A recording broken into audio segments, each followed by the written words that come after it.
இன்றைய சிந்தனை.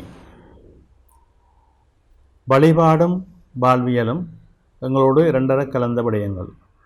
இந்த வழிபாடு என்பது நாங்கள் மட்டுமல்ல, எங்களுடைய இளம் சமூகத்தையும் அதுக்குள்ளே நாங்கள் ஈடுபாட்டோடு அவர்களை இழுத்து கொள்ள வேண்டும்.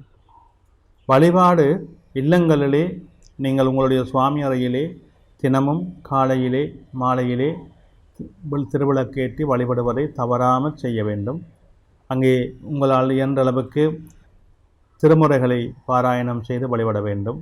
திருமுறை பாராயணம், அபிராமி அந்தாதி பாராயணம், கந்தர் அனுபூதி பாராயணம், இவையெல்லாம் உங்களுடைய நாளாந்த பிரச்சனைகளுக்கெல்லாம் நல்ல அனுகூலங்களை தரக்கூடியதாக இருக்கும். குறிப்பாக சிறுவர்களை இந்த திருமுறைகள் பாராயணம் செய்ய பழக்கி கொள்ள வேண்டும். அவர்களுக்கு நாங்கள் அந்த திருமுறை ஓதும் விதங்களை சொல்லிக் கொடுக்க வேண்டும். இப்பொழுது பெரும்பாலான இடங்களிலே ஆலயங்களிலே அறநெறி பாடசாலைகள் உண்டு. இந்த அறநெறி பாடசாலைகளிலே பன்னிசை ஓடுகின்ற முறைமையை அழகாக சொல்லிக் கொடுப்பார்கள். அதை கற்றுக்கொள்வது மட்டுமல்ல, அவர்கள் இல்லத்திலும் அதை ஓத வேண்டும். ஆலயங்களிலேயும் இந்த சிறுவர்களுக்கு முக்கியத்துவம் கொடுக்க வேண்டும். அதாவது ஒரு உற்சவம் நடக்கின்ற ஆலயங்களிலே அவர்களுக்கெல்லாம் அந்த சுருக்கமாக யாகசாலையிலே ஈசானத்திலே எல்லாம் சுவாமி வருகின்ற பொழுது தேவார புராணம் படிக்கின்ற வளமை உண்டு. அப்படி தேவார புராணம் படிக்கின்ற பொழுது சிறுவர்களை ஊக்குவிப்பதற்காக அவர்களுக்கு அந்த சந்தர்ப்பத்தை கொடுக்க வேண்டும். அவர்களுக்கு சபை கூச்சம் தெளிய வேண்டும். எனவே யாகசாலையிலும் அந்த ஈசான மூலையிலும் தேவாரம் புராணம் படிக்கின்ற நேரங்களிலே சிறுவர்களை நாங்கள் முன்னிலைப்படுத்த வேண்டும். பஞ்சபுராணம் படிப்பது அவர்களுக்கு சிரமமாக இருக்கும், கஷ்டமாக இருக்கலாம். முதலிலே அவர்களுக்கு இலகுவாக இந்த தேவாரம் புராணம் படிப்பதை இப்படியான உற்சவ காலங்களில் அவர்களை முன்னிறுத்தி செயல்படுவதன் மூலமாக அவர்களுக்கு அந்த சபையிலே பாடுகின்ற தன்மைகள் மிக அழகாக வந்துவிடுகின்றது. அதோடு கூச்சம் தெளிகின்றது. நிறைய பேர் பார்த்து கொண்டிருக்கின்ற போது படிக்கின்ற பொழுது சரியாக படிக்க வேண்டும் என்ற எண்ணம் தோன்றும் அவர்களுக்கு. எனவே இப்படியான நடைமுறைகள் தான் அவர்களை உருவாக்குவதற்கு வழிகாட்டலாக அமையும். எனவே இதை நாங்கள் ஒவ்வொருவரும் செய்ய வேண்டும். அது ஆலயங்களிலே இந்த பன்னிசை ஓதுவதை மிக கவனமாக செயல்படுத்த வேண்டும். பல ஆலயங்களிலே இப்பொழுது தொலைக்காட்சி மூலமாக நாங்கள் பல ஆலயங்களிலே இந்த பன்னிசை ஓதுவதை பார்க்கின்றோம்.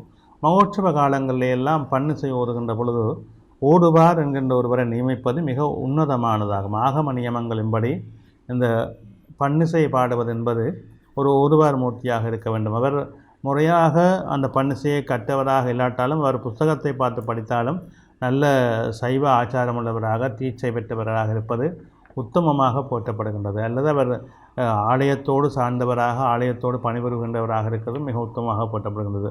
மகோற்சவ காலங்களிலே இதை எல்லோரும் கவனத்திலே கொள்ள வேண்டும். பெண்கள் மகோற்சவ காலங்களிலே பஞ்சபுராணம் ஓதுவதை தவிர்க்க வேண்டும். அது முறையல்ல. ஒரு ஓதுவார் மூர்த்தியிலிருந்து படிப்பது தான் அழகானதாக இருக்கும். அதுதான் முறைமையாக கூறப்படுகின்றது. எனவே இந்த மரபுகளை நாங்கள் மாற்றக்கூடாது. எங்களுடைய சமயத்தினுடைய சிறப்பே இந்த மரபுகள் தான். நாங்கள் கட்டி காத்து வந்த அந்த மரபுகள் இன்றெல்லாம் தங்கள் வசதிக்காக மாற்றி கொண்டிருக்கின்றார்கள். அந்த மாற்றங்களை நாங்கள் தவிர்ப்போம். நல்ல முறையிலே அவற்றை செயல்படுத்துவதற்கு ஆலய சிவாச்சாரியார்கள், ஆலய நிர்வாகத்தினர் அதில் மனமுவந்து ஊக்கப்பட வேண்டும். இதை இப்படித்தான் செய்ய வேண்டும் என்கின்ற ஒரு வரையறையை வகுத்து கொள்ள வேண்டும்.